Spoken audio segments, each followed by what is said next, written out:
Hey everybody, I wanted to bring this to you from Reuters. China lobbies against Manilla's South China Sea arbitration case.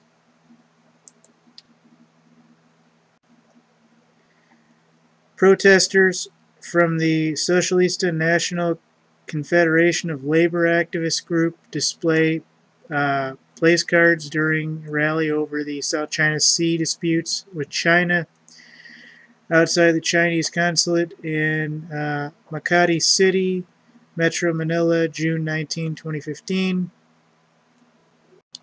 This is the basic idea, folks. China claims to the disputed South China Sea will come under international legal scrutiny for the first time this week. But while Beijing has officially refused to take part in the case filed by the Philippines at a UN tribunal, it has made its presence felt. Indeed, Manila's international legal team was heading to the Permanent Court of Arbitration in The Hague to initially argue that the 5-judge panel has jurisdiction to hear the case, Philippine Foreign Ministry officials told Reuters. That's because of concerns China's raised in the public position paper in December about a tribunal jurisdiction over the matter, according to court statements. A little notice decision by the tribunal's panel, April acknowledged China's objections and announced that a hearing on jurisdiction from July 7 through 13 would be held first.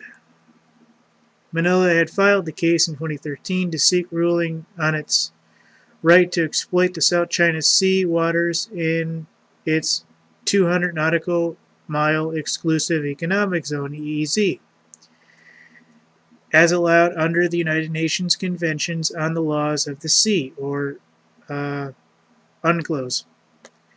While legally binding, any decision that favors the Philippines would be unenforceable because there is no UN body to police such rulings, legal experts said. I'll read that again. Where is it?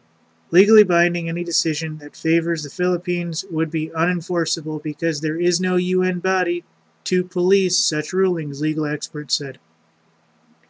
Nevertheless, such rulings would be a diplomatic blow to Beijing and might prompt other claimants to the South China Sea to take similar action, legal experts and diplomats said.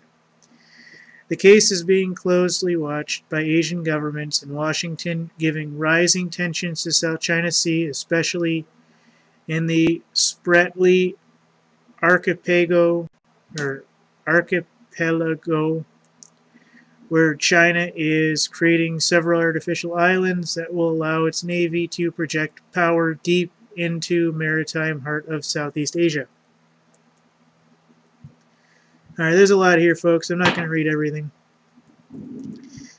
But basically, the law of the sea does not rule on sovereignty, but it does outline a system of territory and economic zones that can be claimed from features such as islands, rocks, and reefs. The Chinese position paper last December said the essence of the Philippine case was sovereignty, and therefore beyond the scope of the tribunal, which, okay, it sounds decent.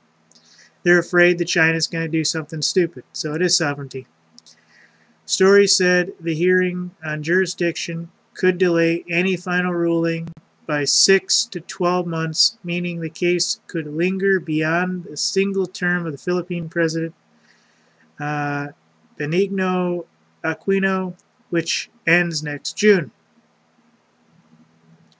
Basically, China will reject this outcome and basically do whatever they have to do to stall it because they don't really believe that it's about anything more than sovereignty when legally, at least through their eyes, they have done nothing wrong. They're within the 200-mile or 200-kilometer zone, the EEZ, which they have been allowed under United Nations sanctions, under the original laws of the land, or laws of the sea, rather.